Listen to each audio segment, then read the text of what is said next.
अस्सलाम Faisalabad programme news net के साथ मैं हूं आपका मेज़बान मोहम्मद बिलाल डुगर। शहर फैसलाबाद जब भी नाम इसका आता है तो एक चीज़ सबसे पहले आती है, ये शहर इंडस्ट्री से वाबस्ता है। इंडस्ट्री के साथ मज़दूर हैं, ट्रेडर्स हैं और सनतकार हैं। अगर इन सब का मजमूआ बनाएं तो पाकिस्तान की मईशत का पहिया चलता है। इस मईशत के अंदर अगर गुज़िश्ता एक साल का हम अदाद-ओ-शुमार के ऊपर नज़र दौड़ाएंगे, 2021-22 के अंदर कमोबेश 31 अरब की बरामदात होती हैं, जिसमें कमोबेश 20 अरब से ज़ायद का हिस्सा जो है वो शहर फैसलाबाद का इंडिपेंडेंट हिस्सा है, जिसमें तकरीबन ऑल ओवर जो है वो टेक्सटाइल के हिस्से में आता है। और नेटवेयर हो, वो बेडवेयर हो, वो किसी भी ख़ास किस्म की टेक्सटाइल से व्यवस्था, कपड़े की सनत से व्यवस्था काम हो तो शहर फैसलाबाद को इसका तुर्रा इम्तियाज़ जो आता है।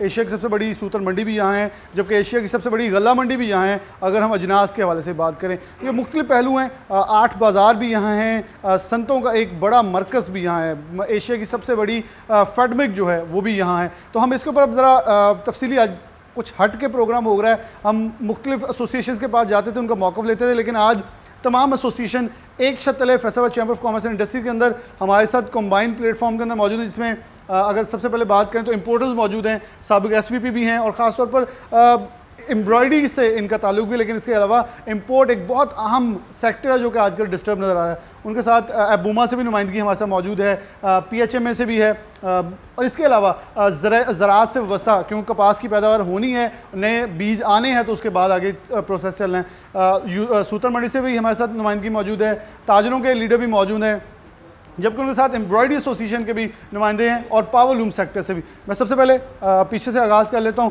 और क्योंकि ये एक आइडिया हमें बिज़नेस कम्युनिटी की तरफ से आया था कि एक कम्बाइंड प्लेटफॉर्म रखें जहां हम एक दूसरे को, क्योंकि हम प्रोग्राम करने जाते थे तो एक शख्स कहता था सूतर मंडी वाले सट्टा लगाते हैं, तो दूसरा क्या, सूतर मंडी वाले कह रहे हैं जी हमने तो सट्टा लगाया ही नहीं है, ये तो इनका काम है, ये सारे रिबेट्स ले जाते हैं और हमारे पास कुछ नहीं आता। दूसरी तरफ कहा जाता है फिक्स जो टैक्स था वो ख़त्म करवा लिएगा ताजरों की तरफ से, वो इस्लामाबाद जाते हैं, अपनी बातें मनवा लेते हैं, लेकिन फिर मुतालबा करते हैं, नॉन फाइलर होकर इस मुल्क को नुकसान पहुँचाते हैं। तो ताजर कहते हैं कि 17% हम देते हैं, आप लोग फिर मौजें करते हैं। आखिरकार इनके आमने सामने बैठा के आज बात कर लें कि फैसलाबाद ख़ासतौर पर एक इत्तेहाद, लेकिन हम कभी भी नहीं ये चाहेंगे यहाँ कोई भी तलकलामी, बल्कि ये चाहेंगे एक स्मूथ वे के अंदर एक स्मूथ प्रोसेस, जैसे ये मुश्तरका प्रेस कॉन्फ्रेंस करते हैं वैसे एक एलामिया पाकिस्तान भर के अंदर जाए कि यहाँ के ताजर, यहाँ के सनतकार एक प्लेटफॉर्म पे हैं, अपने मुतालबा के ऊपर बहुत संजीदगी से बात करना चाहते हैं। सबसे पहले फ़ारूक साहब से आगाज़ कर लेते हैं, साबिक SVP भी रह चुके हैं Faisalabad chamber of commerce and industry से। फ़ारूक भाई बहुत शुक्रिया, बल्कि तमाम दोस्तों का शुक्रिया, मैं साथ साथ तारुफ करवाता जाऊँगा। फ़ारूक भाई कैसे देख रहे हैं इस वक्त मुल्की सिनेरियो क्या है? इम्पोर्ट के ऊपर देखें तो बड़ी बड़ी शिपिंग कंपनीज़ अपने ऑर्डर्स और अपनी शिपिंग मुलतवी कर चुकी हैं। वो कह रहे हैं ताहाल तब तक जब तक स्टेट बैंक ऑफ पाकिस्तान की पाबंदियां नरम नहीं हो जाती हम पाकिस्तान से ऑपरेशन नहीं कर सकते, और 15 अगस्त से उसका खात्मा होता है। और बड़ी बड़ी पीछे और कंपनी जा रही है, डॉलर की कोई स्टेबिलिटी नहीं है। क्या समझे इस वक्त सनत और टेक्सटाइल और फैसलाबाद का जो बरामदात में और मईशत में एक अहम हिस्सा है वो कहाँ स्टैंड कर रहा है? जी बिस्मिल्लाहिर्रहमानिर्रहीम, बहुत शुक्रिया बिलाल। इंतहाई ही अहम सब्जेक्ट है जिस पे आपने हम सबको इकट्ठा किया। मुझे 28 साल हो गए बिज़नेस में, और मैंने अपने बड़ों से भी डिस्कशन की, तो ये रिज़ल्ट निकला कि जब से पाकिस्तान बना है इतने बुरे और इतनी वर्स्ट तरीन बिज़नेस के हालात कभी बुरे नहीं हुए जितने इस वक्त चल रहे हैं। अब हम बात करें इंपोर्ट की स्पेसिफिक सेक्टर की, तो राइट नाउ इस वक्त 113 आइटमें जो हैं वो पोर्ट पे उनके कंटेनर खड़े हैं जिनको बैन कर दिया गया है। HS कोड जो है उनको subject to approval State Bank कर दिया, जो कि अप्रूवल नहीं दी जा रही। मैं इस बात को हमेशा समझने से कासर रहा हूँ कि ऐसी आइटम्स जो आके इंपोर्ट होती हैं और आपकी एक्सपोर्ट को इनडायरेक्ट बढ़ाने में सपोर्ट करती हैं। हमारा एम्ब्रॉयडरी सेक्टर ले लें, ये ऐसी बहुत सारी टेक्सटाइल रेलिवेंट मशीन्स जो हैं वो जब पाकिस्तान में इंपोर्ट होती हैं तो वो एम्प्लॉयमेंट क्रिएट करती हैं और इनडायरेक्ट एक्सपोर्टर्स को फ़ायदा देती हैं। उसको भी इस दफ़ा इस HS कोड में ले लिया गया है, 84-85 में वो भी बैन है। आपके स्पेयर पार्ट्स जो हैं वो भी बैन हैं। जो कोई थोड़ी बहुत यहाँ पे मशीन्स चल रही हैं, अगर उनका कोई पार्ट्स जो है वो अवेलेबल नहीं होगा तो वो भी इंडस्ट्री बंद होगी। जिस तरह मैंने कहा कि इतने बुरे हालात कभी नहीं हुए, और इस वक्त अलमिया ये है कि हमारे जो हुकाम बाला हैं वो बिल्कुल उनके सर से जूं भी नहीं रेंग रही, उनको बिल्कुल हमारा बिज़नेस कम्युनिटी का बिल्कुल उनको लिहाज नहीं है। वो चाह रहे हैं कि ये इस वक्त मुल्क जो है तबाही और बर्बादी की तरफ जिस तरह जा रहा है जाता रहे। दूसरी बात यह है कि अब हम एक्सपोर्ट का ऑर्डर्स देख लें तो वो हमारे एक्सपोर्टर भाई बताते हैं कि इस वक्त हम 1 बिलियन के करीब जो हमारा ऑर्डर्स जो है वो कम है। अगर आप इसको इस पैराए में लें कि आपकी जो इंपोर्ट कम हुई है उसमें आपके रॉ मटेरियल रुके, आपकी ऐसी मशीनरी रुकी।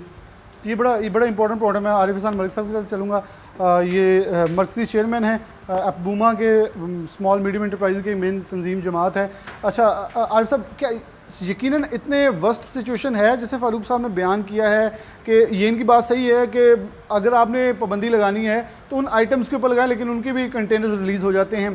पाबंदी है, बड़ी बड़ी टेक्सटाइल की मशीनरी पड़ी है, रॉ मटेरियल पड़ा है, इवन कि अद्वियात शॉर्ट हो रही हैं पाकिस्तान के अंदर। लेकिन हुकूमत शायद तजारती खसारा कम करने में कामयाब तो रही, लेकिन आने वाले महीनों में कुछ नेगेटिव इम्पैक्ट्स क्रिएट हो सकते हैं इसके। जी बिस्मिल्लाहिर्रहमानिर्रहीम, थैंक यू वेरी मच जी। सबसे पहले तो मैं आपको अप्रिशिएट करूंगा कि आपने एक अपने आम रूटीन से हट के एक डिस्कशन टाइप फोरम का अरेंजमेंट किया है, तो होपफुली हमें एक दूसरे से बहुत लर्न करने का मौका मिलेगा।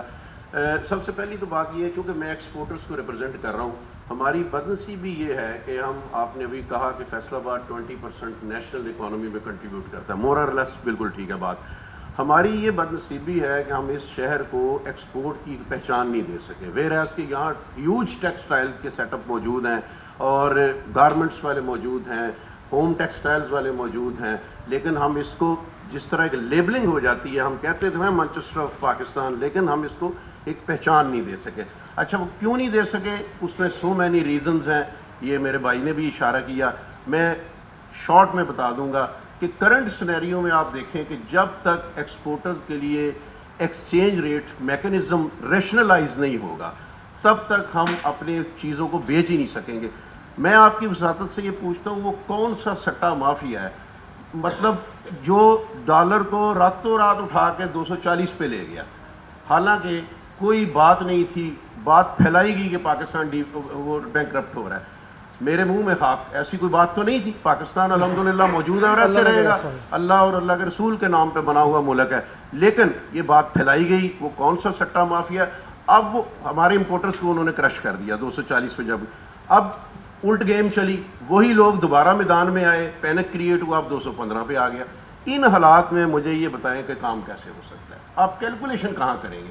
240 पे करेंगे जो हफ्ते बाद 215 का, या 215 पे करेंगे कि नोबॉडी नोज के कल ये 200 का हो जाए?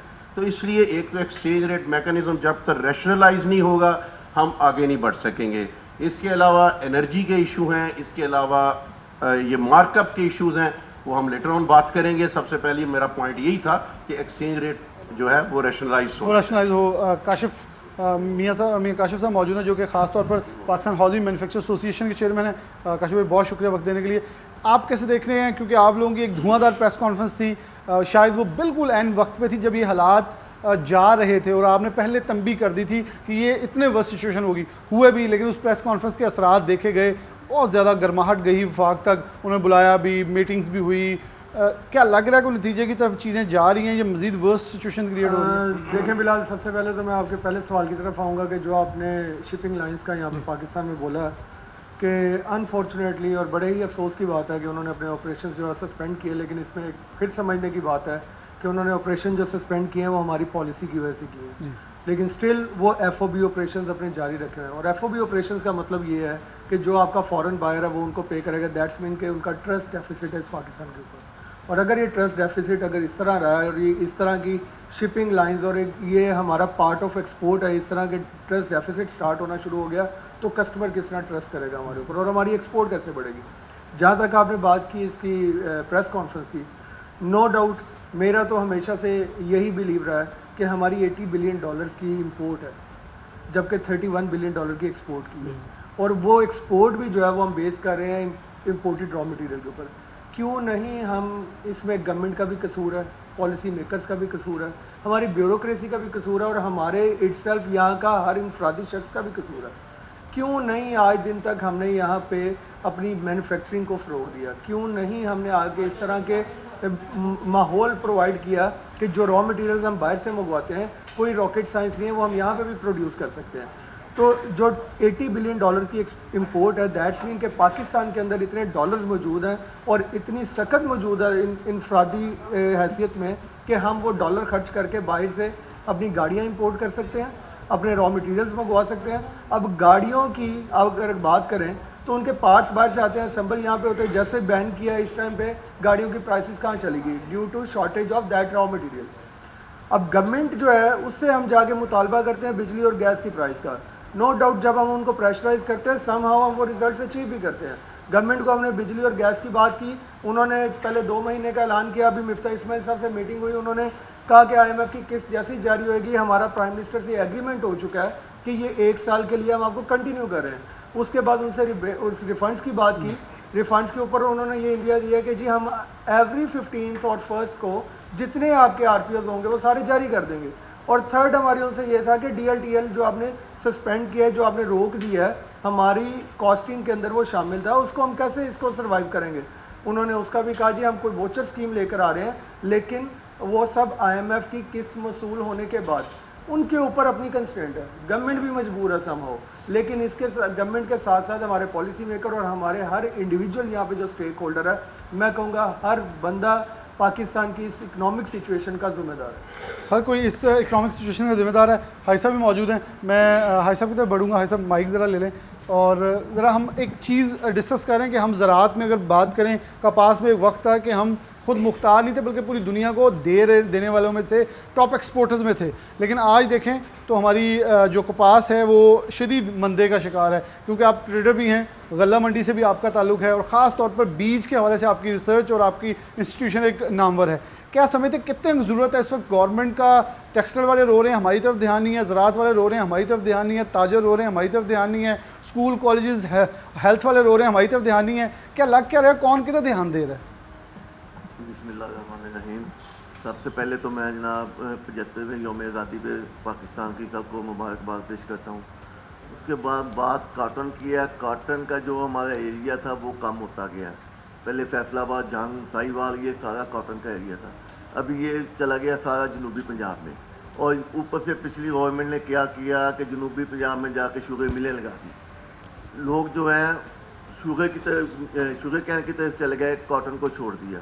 अभी इस दफ़ा कॉटन काफ़ी लगी, मगर अनफॉर्चुनेटली बारिशें आ गई हैं, उसकी वजह से कॉटन काफ़ी तबाह हो गई। इस दफ़ा भी कॉटन कम हो गई। उसके अलावा ये है कि अभी हमारा जो हाइब्रिड सीड है टोटल इंपोर्ट होता है, और डॉलर की पोजीशन ये है कभी 210 है तो कभी 240 है।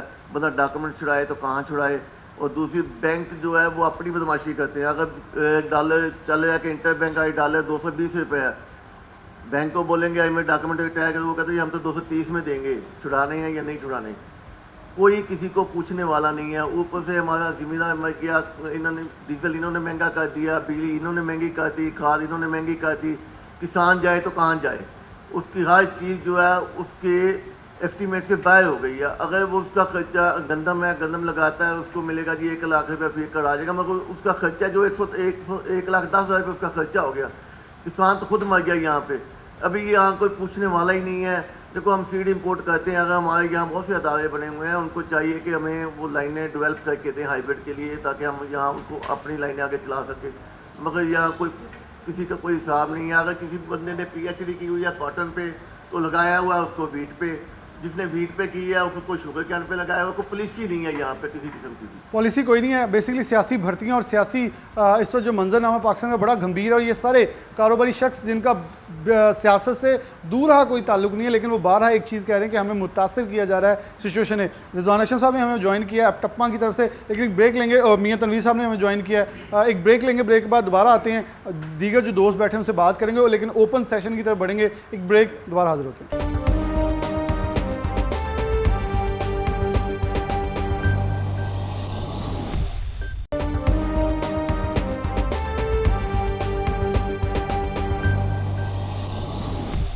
वेलकम बैक नाज़रीन, दोबारा से प्रोग्राम के अंदर खुशामदीद कहते हैं। हमारे साथ दोस्त मौजूद हैं फैसलाबाद की तमाम, अगर बात करें इस वक्त जो कम्युनिटी है, बिज़नेस कम्युनिटी, उनके मुख्तलिफ एसोसिएशन के नुमाइंदगान मौजूद हैं। गुजर साहब की तरफ बढ़ूंगा। कैसे गुजर साहब, सट्टेबाजी क्यों करते हैं आप लोग? वो कहते हैं देखें ये रेट देखें, वैसे एक बात तो सच्ची है, डॉलर गिर गया है लेकिन युआन नहीं गिर रहा, क्या रहे हैं आप लोग? कभी वही कह रहे हैं, ये बात वैसे सच्ची है, सूतर मंडी वाले पैसे उठाते हैं, सोने में, गाड़ियों में, प्रॉपर्टी में, हर तरफ घुमाई जाते हैं। कितनी बड़ी है सूतर मंडी वैसे? बिस्मिल्लाहिर्रहमानिर्रहीम। बिलाल भाई, पहली बात तो ये है कि सारे मेरे स्टेक होल्डर बैठे हैं, इधर रुमान साहब बैठे हैं, मलगार साहब बैठे हैं, काशिफ साहब बैठे हैं, और इनके बगैर हम कुछ भी नहीं है। हमारा यार्न तब सेल होगा जब ये हमारे साथ इनकी इंडस्ट्री चलेगी। तो मेरे ख्याल में मसला ये है कि अल्लाह के फजल करम से कोई सट्टेबाजी वजह ऐसी बात कोई नहीं है। हमें स्पिनिंग मिलों से माल आता है, वहाँ से हम माल आगे इनको सप्लाई करते हैं। बल्कि अब तो सूरत ये है कि 50% माल ये खुद स्पिनिंग मिलों से खुद परचेज करते हैं। जो 50% हमारे पास जो माल होता है वो हम लोकल मार्केट को, लोकल पावर लूम को सेल करते हैं। बाकी रह गया मसला जो ये सट्टेबाजी की बात करते हैं। कैसर भाई देखें, आप देखिए स्टार्ट करें कि कहाँ से ये सिलसिला शुरू हुआ। एक वक्त था जब हर मिल की एजेंसी थी सूतर मंडी में, ठीक, कोई कस्टमर आता था, वो कहता था ये इतने बैग्स चाहिए, जो एजेंसी होल्डर था वो कोई कमीशन अपनी रखता था और आपको माल दे देता, ठीक। अब उसमें ट्रांजिशन आ गई, अब वो एजेंसियां ख़त्म हो गई, इन्वेस्टर्स आ गए। असल प्रॉब्लम ये है कि वहाँ पे इन्वेस्टर बैठा है और इन्वेस्टर का कोई लेना देना कंसर्न नहीं है कि आगे इकॉनमी में क्या सूरत हाल है, किसकी क्या डिमांड है, क्या है। वो सप्लाई डिमांड को कंट्रोल और कर्टेल करके रखता है। वो अपने, अभी भी आप अपने गोडाउन्स में जाके देखें, हज़ारों लाखों की तादाद में बैग्स वहाँ पे आप लोगों के जो हैं वो होते हैं। और ये होर्डिंग पावर जब जैसे जैसे इंक्रीज़ होती गई उसी तरह ये सारा सिलसिला होता गया। अब कंज्यूमर तो कोई रेट देता ही नहीं है मिल को, वहाँ पे दुकानदार देता है कि जी 10 गाड़ियाँ मेरी लिख लें। उसे नहीं पता कि आगे कंज्यूमर है कि नहीं है, ठीक है। बिल्कुल, वो इस तरह ये सारा एक चेंज आया है पूरे कल्चर में। और जिसे हम बहुत हार्ड वर्ड है सिट्टेबाजी, सिट्टेबाजी बहुत, उसे हम ज़रा शाइस्ता वर्ड में देख लेते हैं कि आप लोग बाकी जितनी कमोडिटीज़ है उस कमोडिटीज़ की तरह चीज़ों को होल्ड करते हैं, इन्वेस्टमेंट करते हैं, फिर उस पर अपना प्रॉफिट टेकिंग करते हैं। अब मिल का रेट क्या है, सम टाइम ऐसा होता है कि मिल का रेट बहुत ज़्यादा होता है और हमें बाज़ार से सूतर सस्ता मिल जाता है। ये नहीं कि हमेशा महंगा ही मिलता है, क्या वजह है, आपकी परचेज सस्ती है। एक टाइम आता है कि जो किसी वजह से डॉलर की हाइक आ गई या किसी और वजह से बिजली महंगी हो गई, मिल ने रेट बढ़ा दिए, आपके पास सस्ता सूतर होता है, आप उस सूतर को होल्ड करके और सस्ता बेच भी लेते हैं। तो ये एक डिफरेंट एनवायरनमेंट, डिफरेंट वर्ल्ड बन चुकी है। अब इसमें किस तरह रेगुलेट करना है, रेगुलेटर ने इंटरवीन कैसे करना है, क्योंकि कमोडिटी सारी जो हैं वो एक सी हैं, उसका इम्पैक्ट आपकी इकॉनमी पे आना ही आना है। देखिए ना, अगर हम यहाँ प्रॉफिट का रेशो कम कर देंगे within our own circle, अगर हम देखें कि जी टेक्सटाइल का पूरा एक ट्रेड है, एक पूरा उसका सर्कल है और सब ट्रेड्स हैं, हर कोई अगर ये समझ ले कि यार मैंने इंटरनेशनल मार्केट में चीज़ महंगी होने नहीं देनी और मैंने एक्सपोर्ट करनी है, तो देखिए हम थोड़ा सा गुस्सा साहब को सफाई का मौका दे दें मेरी बात ताकि सुनें। सूतर मंडी को डिफेंड कर लें थोड़ा। इरफान में बात यह है कि पहले तो मुझे आप ये बात बताएं कि सट्टाबाजी से आपसे आप क्या मुराद, क्या समझे कि डिफाइन करें मुझे, ये सट्टाबाजी किसको कहते हैं? मैं तो पहले ही कहा कि बहुत हार्ड वर्ड है, नहीं यूज होना चाहिए। मैं तो खुद कह रहा हूँ ये बात, ये एक इन्वेस्टमेंट आरिफ साहब कुछ ऐड करना चाह रहे हैं? मुझे सिर्फ ये इजाज़त दे दें, इन्हीं की बात को थोड़ा आगे बढ़ाऊंगा। इस करंट सिचुएशन में देखिए, जब ये यार्न मार्केट इस्टेब्लिश हो रही थी उस वक्त हालात कुछ और थे। आप मुख्तसर अल्फाज में ये बता दें कि आज के इस सिस्टम में यार्न मार्केट की ज़रूरत क्या है, क्या वो फुलफिलमेंट कर रही है? जब मिल्स माल डायरेक्ट बेच रही हैं, एजेंसी का तस्वर ख़त्म हो गया है और वो आपको उसमें आपको क्रेडिट पे भी दे रही हैं, तो यार्न मार्केट में क्या कंट्रीब्यूशन है इस वक्त की ट्रेड में, आप बताएं, उसी से मेरा ख्याल है बाकी जवाब भी निकल आएंगे। इसके बाद एक चीज़ और मैं ऐड करूंगा, वो भी इसी चीज़ का सवाल का जवाब चाहिए होगा कि इंटरनेशनल मार्केट में कॉटन की प्राइसेस नीचे आ गई, डॉलर की प्राइसेस जो है वो पाकिस्तानी करेंसी जो है अप्रिशिएट करना शुरू हो गई। यार्न की प्राइस क्यों नहीं आपने आज दिन तक खिलाई, वो क्यों वहीं की वहीं खड़ी है और मार्केट में हमेशा शॉर्टेज की जाती है। कभी हमने ये नहीं सुना कि मार्केट में यार्न अवेलेबल है, हमेशा ये सुना जाता है ये शॉर्टेज हो गई है, डेली की बुकिंग चल रही होती है, 2-2 3-3 महीने पहले एडवांस बुकिंग चल रही होती है।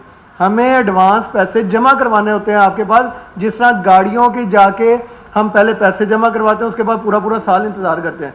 सेम वही है, अब सट्टाबाजी कह लें, इसको कुछ और कह लें, लेकिन सिनेरियो जो है लफ्ज़ों का हेर फेर है, लेकिन चीज़ें जो है वे ऑफ वर्किंग जो है वो एज इट इज़ है। तो प्लीज़ अगर आप इसके ऊपर रोशनी साहब अब आपने वाइंड अप करना था कि हम बाकी दोस्तों की तरफ काशिफ बढ़े। भाई, पहली मेरी गुजारिश ये है कि जैसा कि मलिक साहब ने भी बात की, आपने बात की है, सट्टेबाजी के हवाले से मैं, सट्टेबाजी हमारे यार मार्केट में जिसको आप सट्टेबाजी कहते हैं, एक्चुअली वो सट्टेबाजी नहीं है। उसे डिमांड एंड सप्लाई वहाँ कह पे लेंगे। हम उसके मसला ये है कि वहाँ एक डिमांड और सप्लाई है, वहाँ पे हम एजेंसी होल्डर बैठे हैं, आज भी बैठे हुए हैं, और हम मार्केट में जो माल हम सेल करते हैं, हमारे पास कंज्यूमर भी है, हमारे पास इन्वेस्टर भी है। हम किसी में तमीज़ नहीं कर सकते यार ये साहब जो है ये कंज्यूमर है और ये साहब जो है ये इन्वेस्टर है। हमारे पास वो माल खरीदने वाला आता है, उसको हम माल दे देते हैं, आगे वो बाजार में बेचे ना बेचे। देखिए इस वक्त किसी बंदे को हम मार्केट में आने से रोक नहीं सकते। किसी बंदे के पास पैसे हैं, वो मार्केट में आता है, हमसे माल मांगता अच्छा है। गुजर साहब, मैं 1 मिनट, गुजर साहब का हमें जवाब आ गया। आपका जवाब ये है कि हम नहीं करते, बाहर से लोग आके इन्वेस्टमेंट करते हैं, हम उन्हें माल बेच देते हैं, वो स्टॉक कर लेते देखिए हैं। मेरी बात सुनिए, मसला ये है कि हम किसी को यार मार्केट में आने से रोक नहीं सकते।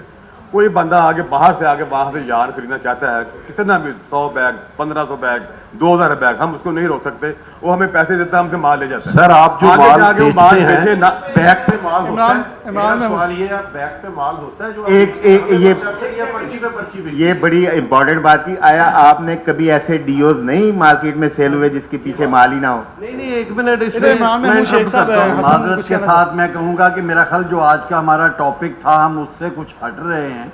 तो ये तो हमारा जो लोकल लेवल का एक मसला है, इसको तो मेरा ख्याल हम किसी और फोरम पे भी डिस्कस कर सकते हैं।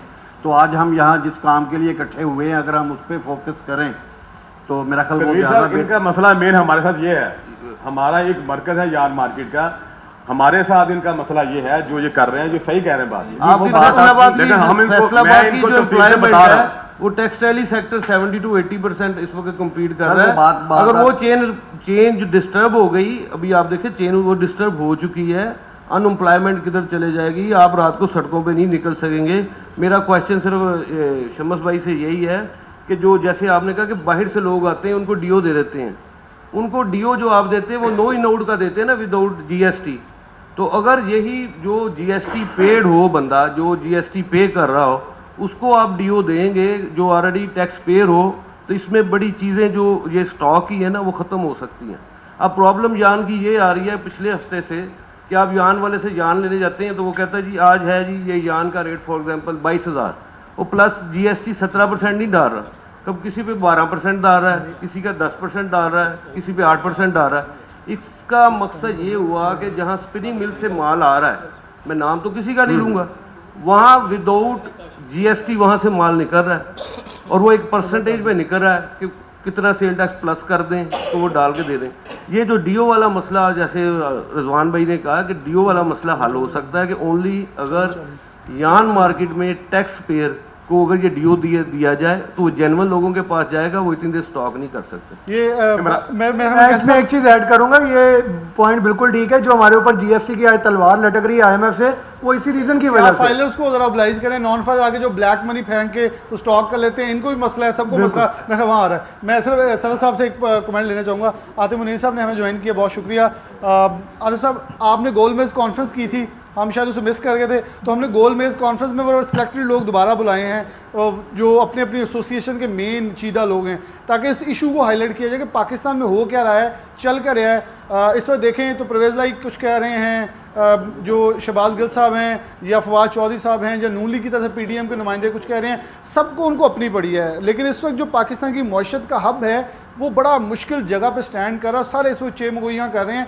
कि आगे होने का वाला है। मेरे ख्याल यहाँ में से जितने लोग बैठे हैं इस पर मुतफिक होंगे, कोई ख़रीदो फ़रोख्त नहीं कर रहा। और डॉलर बेचने वाले सारे हैं, आज ख़रीदने वाला कोई नहीं है। कल ख़रीदने वाले सारे थे और बेचने वाला कोई नहीं था। बड़ी इस सिचुएशन को आप कैसे देख रहे हैं सारी को? जी बिस्मिल्लाहिर्रहमानिर्रहीम। बिलाल, जो ये आपने तमाम बातें की हैं ये इंडिकेट हैं गैर यकीनी सूरत हाल की। इस वक्त पॉलिटिकल अनस्टेबिलिटी की वजह से जो हमारे बिजनेसेस हैं वो बिल्कुल अनस्टेबल पोजीशन पे पहुंचे हैं। जैसे आपने डॉलर रेट की बात की है, हमें गवर्नमेंट नाम की इस जगह पे चीज़ें नज़र नहीं आ रही, गवर्नमेंट की एग्जिस्टिंग हमें नज़र नहीं आ रही कि गवर्नमेंट की पॉलिसीज़ हैं वो स्टेक होल्डर से मुशावरत के बग़ैर डिज़ाइन की गई हैं। इसमें यह है कि आप अपने बच्चे या बच्ची की शादी कर रहे हैं और उसकी रजामंदी नहीं पूछ रहे कि उसका क्या ज़हन है। मेरे मुतल्लिक़ पॉलिसी डिज़ाइन हो रही है और मुझे पता नहीं है कि वो मेरे मुतल्लिक़ क्या डिसीजन करेंगे। गैस और बिजली के जो रेट हैं वो बग़ैर मुशावरत के डिज़ाइन किए गए हैं, बग़ैर मुशावरत के इम्प्लीमेंट उसको नोटिफाई किया गया है। ये चीज़ें वो चीज़ें हैं जिनकी वजह से गवर्नमेंट को ये नहीं पता हो रहा कि अगले 4 दिनों में गवर्नमेंट डॉलर के रेट को नीचे ला सकेगी या नहीं ले आ सकेगी। बहुत सारे इश्यूज डिस्कस हुए हैं। इसी वजह से चेंबर ने ये इनिशिएटिव लिया था कि तमाम स्टेक होल्डर को गोल मेज़ कॉन्फ्रेंस में बुलाया जाए, उनके मसाइल उनसे उनकी ज़बानी पूछे जाएं कि हम इस पे चैम्बर अपना लाइन ऑफ एक्शन क्या लेके जाएगा, चैम्बर किस चीज़ पे बात करेगा उनसे, क्या चैम्बर गवर्नमेंट के साथ क्या अपना चार्टर ऑफ डिमांड पेश करेगा। इसी वजह से गोल मेज़ कॉन्फ्रेंस की गई थी। तो अभी तक की सूरत हाल में हमें ये नज़र आया है कि गवर्नमेंट चल नहीं रही, गवर्नमेंट चल नहीं रही। मैं आपकी तरफ दोबारा आऊँगा, एक ब्रेक के साथ करूँगा। फैसलाबाद इंटरनेशनल एयरपोर्ट का रास्ता 14 दिन से बंद पड़ा है। मेरे ख्याल में इससे बड़ी बेहिसी क्या हो सकती है। और जो साहब गवाह हैं वो गए भी मेरे ख्याल में पैदल एयरपोर्ट के 4 किलोमीटर का सफ़र है, वापस भी ऐसे आए हैं। 14 दिन का रास्ता और इंटरनेशनल एयरपोर्ट वाले CP और DC को 2 खतूत लिख चुके हैं। लेकिन मेरे ख्याल में एक ये बड़ा छोटा सा मैटर, बहुत बड़ा मैटर होगा भी और डेफिनेटली है भी, लेकिन मैं वफाकी गवर्नमेंट के सामने छोटा सा लेटर रख रहा हूँ कि मेरे ख्याल बहुत सारे हमारे काबिल अदारे मौजूद हैं जो सिर्फ सेकंड्स के अंदर इन लोगों को वहाँ से हटा सकते हैं। आखिर कौन सी ताकत है कि जो उन लोगों को वहाँ से हट नहीं दे रही, जिनको मुख्तलिफ एजेंसी की तरफ से फ़ोन करके भी कहा गया कि इनको यहाँ से हटा जाए। एक ब्रेक, दोबारा हाजिर होते हैं, यहीं से प्रोग्राम का आगाज़ करेंगे।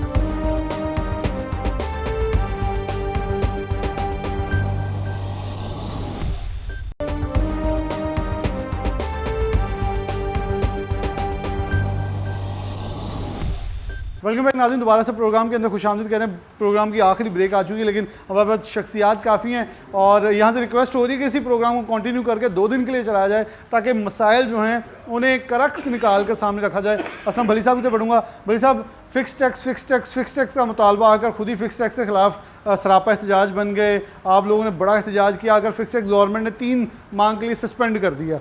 क्या क्यों, मतलब मुझे पता है आप फाइलर हैं, लेकिन ये सारे फाइलर लोग नॉन फाइलर्स के लिए क्यों मुतालबात के लिए हक़ में निकले हैं? मेरे ख्याल में उनको टाइट करवाना चाहिए कि ये टैक्स दें, ये मुल्क चलेगा। क्योंकि आप लोग सारे जितने लोग यहाँ बैठे हैं ये एक मुतालबा करते हैं, जो फाइलर हैं उनको टाइट ना किया जाए, नॉन फाइलर को पकड़ा जाए। अब नॉन फाइलर पकड़े हैं तो फाइलर चीखना शुरू हो गए हैं सारे। बिस्मिल्लाहिर्रहमानिर्रहीम। सबसे पहले तो आपका शुक्रिया जी। पहले मैं वजाहत कर दूं कि ये फ़िक्स टैक्स का मुतालबा भी हमारा ही था। हमने ही कहा था कि फ़िक्स टैक्स लगना चाहिए, मगर किस तरह कि जो नॉन फाइलर है उसको टैक्स नेट में लाने के लिए ये करना चाहिए। बहुत सारे लोग हैं जो टैक्स नहीं देते हैं, टैक्स नेट में नहीं है और बाहर बैठे मौजें कर रहे हैं। जो हमारा टैक्स नेट में लोग हैं उन्हीं के ऊपर ही बार बार एक जिस तरह वज़न लादा जाता है उस तरह किया जा रहा है। बग़ैर होम वर्क के ये काम किया गया और हुआ ये कि जो बंदे पहले ही टैक्स नेट में थे वही फिर काबू आ गए। एक बंदे के पास कोई चीज़ जो पहले वो दे रहा था, ये चूँकि लगा दिया बिजली के यूनिट्स पे, एक बंदे के 3 मीटर हैं जो उसने शो किए हुए हैं और उन्हीं के ऊपर फिर 6-6 हज़ार रुपये लग के आ गया। इस पर लोग चीखे हैं, छोटे जो दुकानदार हैं। अब हुआ क्या, हमने उनको ये कहा था कि आप सर्वे करें दुकानों का, लोगों का। हर बाज़ार में एसोसिएशन मौजूद हैं, उनका बंदा साथ नुमाइंदा लें, हम आपको निशानदेही करेंगे कि मेरे बाज़ार में ये 15 लोग जो हैं ये नेट में नहीं है, हम उनको पकड़वाएंगे, हम उनका जो है वो करवाएंगे। इन्होंने बगैर सोचे समझे बिला कुछ किए वो कर दिया। मैं इसके अलावा जो दूसरा मेरा हाई साहब ने, हाजी गुलजार साहब ने कहा, यहाँ पे हमारी बदकिस्मती देखें कि हम हर चीज़ जो है दालें तक इंपोर्ट करते हैं, बीज हम इंपोर्ट करते हैं, ज़रिए हमारा मुल्क है। इन्होंने कहा ना कि उधर शुगर मिलें लग गई और ये हो गया और उस तरह हुआ। शुगर मिलें लगी किस तरह कि जब पाबंदी थी शुगर मिलें लगाने पे, वो ही मिलें इन्हांस कर ली। 13 हज़ार की जो शुगर मिल थी 13,000 टन की, वो आज 35 हज़ार की है पर टन की वो मिल। उसके अंदर ही उन्होंने 4 शुगर मिलें कर ली। किसने करने की इजाज़त दी? किस तरह हुआ ये सारा कुछ? सट्टेबाजी का मेरे भाई रिजवान साहब ने जिक्र किया, ये सिर्फ इसमें नहीं है, सूत्र में नहीं है, वो हर सेक्टर में है। हमारे चीनी में रोज़ाना होता है, और ये मैं बिल्कुल इनकी बात से इत्तफाक करता हूँ कि वो माल पीछे नहीं होता और उसकी पर्चियाँ बिकती हैं, वो सट्टा है। जो अगर माल फिजिकली पड़ा हो और वो बेचना है तो वो किसी को भी बेच लें, उसमें क्या है। हम दुकान खोल के बैठे हुए हैं, हम सुबह आते हैं शटर उठाते हैं, मेरे पास 1000 बोरी अगर पड़ी है तो मुझे कौन रोक सकता है मैं ना बेचूं? भाई मैं क्यों नहीं, मैं कारोबार करने आता हूं घर से।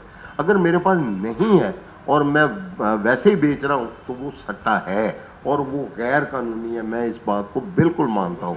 हमारा हाल क्या हुआ कि 2021 में FIA ने, पिछली हुकूमत ने हमारे ऊपर FIR दी हमारे 63 लोगों पे, चीनी वालों पे, और वो सारों में एक बंदा भी उसमें सट्टेबाज नहीं है। सारे रेगुलर कारोबार करने वाले जो अपने शहर के नामवर लोग थे, चीनी का कारोबार करते थे, मिलों के साथ कारोबार करते थे और उनका ह्यूज किस्म का कारोबार था, उन सारे के ऊपर FIR, जिनमें आप भी हैं, जिनमें मैं भी। क्या निकला क्या आपसे? वैसे मेरे में से कुछ भी नहीं निकला जी, निकलना भी नहीं है अल्लाह के फजल से। मलिक साहब, फिक्स टैक्स के हवाले से मैं अगर आप समझे एक छोटी सी गुजारिश करना चाहूँगा। देखें, ये अगर आप सूरत असर पढ़ते हैं ना, तो अल्लाह ताला असर के वक्त की कसम खा के तो सब लोगों को, मतलब पूरी इंसानियत को घाटे में कहते हैं। हाँ, और फिर एक छन्नी लगाते हैं कि जी ये लोग उससे बाहर हैं। अब चूंकि फिक्स टैक्स रिजीम जो है दैट इज न्यू, ये तैयारी मैं समझता हूँ हम लोगों की भी नहीं थी, जो हमारे छोटे ताजर हैं, कि किस तरह अदा करते हैं। अब एक काम हो गया है, आपका एक दरीना मुतालबा माना गया, अब आप उसमें खुद एसोसिएशन लेवल पे छन्नी लगाएं कि भी ये लोग नहीं इस ज़िम्रे में आते, इन्हें आउट कर दें और बाकियों को इन रहने दें। अगर आप बिल्कुल एक मुतालबा लेके कि जी ये ख़त्म कर दें या इसको चेंज कर दें, तो ये अब वक्त है कि मैं समझता हूँ जिससे, देखें एक दफ़ा एक वक्त था जब सेल्फ असेसमेंट स्कीम थी, अब्दुल्ला यूसुफ साहब, आप देख लें असेसीज इंक्रीज हुए थे। आज अगर फिक्स टैक्सेशन आएगी तो उससे आपका टैक्स बेस बढ़ेगा। अब अनफॉर्चुनेटली क्या गवर्नमेंट का ऐलान सुना है आपने कि जी $30 बिलियन का जो फिक्स टैक्स का टारगेट था, अब वो टेक्सटाइल और दीगर जो इंडस्ट्री है उस पे शिफ्ट करें। इसका मतलब है कि दोबारा जो लोग टैक्स नेट में हैं उनको स्क्रू अप किया जाएगा। तो आप लोगों से मोदबाना गुजारिश है कि आप एक छलनी खुद लगाएं। अब गवर्नमेंट ने नहीं लगानी, गवर्नमेंट ने तो एक पॉलिसी दे दी है, अब लगा के आप उसको गवर्नमेंट को सीव आउट करें। एक मिनट बली साहब, एक मिनट, पॉलिसी देते वक्त भी देखना चाहिए। अभी जो बिजली के बिलों पे सेल टैक्स लग के आया, आप उस पे देखें, जो फाइलर है उनको लगा है, जो नॉन फाइलर है उनको ₹1 भी नहीं लगा। ऐसा वो ठीक जितना कह रहे टैक्स है फाइलर पे ही आ रहा है। मैं 2 मरतबा पिछले महीने में 2 मरतबा मैं मिफ्ता साहब से इसी सिलसिले में मिल के आया हूँ कि भैया इसको इस तरह ठीक करें, ये आपसे गलती हो गई है, इसको दुरुस्त किया जा सकता है, हम आपके साथ हैं, हम आपके साथ ऑन बोर्ड हैं, और इसको ख़त्म ना करें। ये हमारा ही तो मुतालबा है कि भाई छोटे से छोटा दुकानदार जो रेडी वाला है ना, वो भी 3000 देते हैं, उसको कोई तकलीफ नहीं है, वो दे सकता है और उसको आना चाहिए। इससे टैक्स नेट जो है उसको ब्राड करें, वो बड़ा वसी हो सकता है।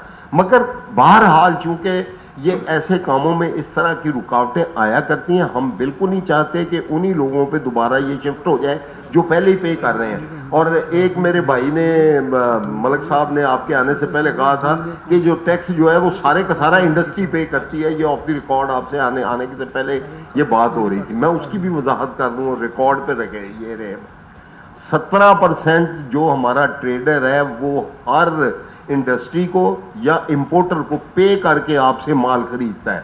आपकी इनवाइस जो आती है हम 17% आपको सेल टैक्स पे करके आपसे खरीदते हैं। नहीं बल्ली साहब, इसमें मैं एज एक बिजनेस कपड़ा हो, दालें प्लेटफॉर्म से आपसे गुजारिश कोई कर रहा चीज हो, हम 17% सेल टैक्स पे करके हमारा ट्रेडर आपसे माल कंज्यूमर से आप ले लेते हैं, तो आप ले मलिक लेते साहब हैं। एक सेकंड, मैं इसमें आतिफ मुनीर मैं साहब। पे करता हूं, मेरा ट्रेडर पे करता है, भले वो पास ऑन हो जाता है। नहीं, मैं इसमें इनडायरेक्ट टैक्स को ना इकट्ठा मैं उसी की मैं वजाहत करने लगा था कि हमारे मुल्क में दो किस्म की टैक्सेशन है, एक डायरेक्ट टैक्स है, एक इनडायरेक्ट टैक्स है। इसमें बली साहब मैं थोड़ा सा आपको ऐड करूंगा कि क्या हमारी एसोसिएशन ये हिम्मत करेंगी, जो आप ही का सवाल है कि हर बाजार की, हर गली की, हर मार्केट की एसोसिएशन मौजूद है, क्या आप गवर्नमेंट के साथ एफबीआर की टीम को वो नॉन फाइलर बंदे आपके सदर सेक्रेटरी पकड़वाने की हिम्मत रखते हैं? एक चीज ये है। दूसरा मैं आपको बात कहूंगा कि अगर जब तक इंडस्ट्री को प्रॉब्लम का आ रही है, मेरे साथ रिजवान साहब मौजूद हैं, ये प्रोसेसिंग को चेयर कर चुके हैं, सेंट्रल चेयरमैन रह चुके हैं। इंडस्ट्री को प्रॉब्लम ही ये आ रही है कि दुकानदार रजिस्टर्ड नहीं है, वो चेन मुकम्मल होती नहीं है जब तक दुकानदार रजिस्टर्ड नहीं है। लेट मी फिनिश, मैं अपनी बात को अभी मुकम्मल कर रहा हूं। हमें सिर्फ प्रॉब्लम कहां आ रही है कि जब तक प्रोसेसर है वो रजिस्टर नहीं है, आगे होलसेलर है वो रजिस्टर नहीं है। यही प्रॉब्लम यान मार्केट में आ रही है। फिर सट्टा है, पावर लूम है, साइजिंग है, सारा चेन जब तक मुकम्मल नहीं होगी उस वक्त तक निजाम नहीं चलेगा। इसी वजह से करोड़ों अरबों रुपए के बिजनेसेस होते हैं, वो कौन सा पैसा है? वो सारी ब्लैक मनी है जो सट्टेबाजी के तौर पर इस्तेमाल होती है। हमें हिम्मत करनी पड़ेगी, इस पाकिस्तान के लिए हिम्मत करनी पड़ेगी कि ये मेरी मार्केट में 400 दुकानें हैं, ये 250 रजिस्टर हैं, ये 150 अनरजिस्टर्ड है। मैं इनका नुमाइंदा नहीं हूं। मैं चैम्बर में भी ये कहता हूं कि मैं किसी नॉन फाइलर का नुमाइंदा नहीं हूं, मैं किसी टैक्स चोर का नुमाइंदा नहीं हूं। आपके बिल्कुल बराबर में हम राइटरी के गफूर साहब बैठे हैं, इनसे पूछें कि चेन नामुकम्मल होने की वजह से ये 42 रुपए का यूनिट दे रहे हैं, 17 प्लस 52 रुपए का यूनिट इनको चार्ज हो रहा है, 17 प्लस 3 20% टैक्स दे रहे हैं। फिर भी गवर्नमेंट की नजर में ये चोर हैं और नॉन फाइलर हैं, इनका कोई पुरसाने हाल नहीं है। थोड़ा सा ये चीजें हैं जो हमें चेन मुकम्मल करने में प्रॉब्लम आ थोड़ा सा स्टैटिस्टिक्स ऐड करूंगा कि सेल टैक्स में रजिस्टर्ड मेरा छोटा ताजर बिल्कुल नहीं हो सकता। हमारी तालीम नहीं है, आप पढ़े लिखे लोग हैं, आपके पास 50 बंदे का आपको फिक्स टैक्स में वो भी फिक्स कर दिया है ना। फिक्स टैक्स की बात करूंगा, फिक्स में आप लेके आए हैं। टैक्स में आने को तैयार हैं, हमारा ताजर आने को तैयार है, हम निशानदेही करने को तैयार हैं। मगर अगर आप कहें कि वो सेल टैक्स में आ जाए, रजिस्टर्ड हो जाए, ये चेन मुकम्मल हो जाए, ये पाकिस्तान में मुमकिन नहीं है। पहली बात तो ये है कि ना हमारा ये माहौल है, या ना यहाँ पे तालीम है, ना हमें वो फैसिलिटीज़ हैं यहाँ पे हुकूमत ने दी हुई, जिसकी वजह से। और दूसरी बात ये कि आज 75 साल में 30 साल तो मुझे हो गए एक मुतालबा करते हुए कि एक सफ़े का उर्दू का आसान फार्म एफबीआर दे दे, रिटर्न फॉर्म। वो 30 साल में तो मैं ले नहीं सका एक फॉर्म। एफबीआर का ये आलम है कि वहां पे जो बंदा जाता है उसकी खाल उधर जाती है। ये मैं ऑन द रिकॉर्ड कह रहा हूं। तो क्या हम करते हैं? हमारी चैम्बरों ने आज तक क्या किया, क्या फैसिलिटी पैदा की एफबीआर में, जो है ना वो जरूर तो हाईलाइट इस तरह ये जो देखें। और आज भी मैं कहता हूं कि जो कुछ हमारे साथ सलूक होता है सरकारी इदारों में, मेरा ताजर तो मर जाएगा वहां पे जाते जाते। इसलिए हमें वहां तक रहने दें जो हमारी कैपेसिटी है। जब एक मिनट सर, जब यहाँ पे फूड अथॉरिटी आई थी, मैंने उस वक्त चीखें मारी थी कि अल्लाह का वास्ता है यहाँ हमें वो माहौल दे दें जो, अगर आपने हमारे ऊपर स्टैंडर्ड मेंटेन करवाना है ना, अगर यूरोप वाला, तो फिर यूरोप का माहौल दे दें। अच्छा सर, यहाँ पे गर्द है, मट्टी है, यहाँ पे आज भी गधा गाड़ी के ऊपर रो बिक रही है। बात ये है कि आप इस तरह के मामला है, एफबीआर जो है हमें कोई फैसिलिटेट नहीं सर, आपकी जो खिदमात हैं, आपकी ये जो बंदे के ऊपर 10 बंदों ने सवाल किए हैं।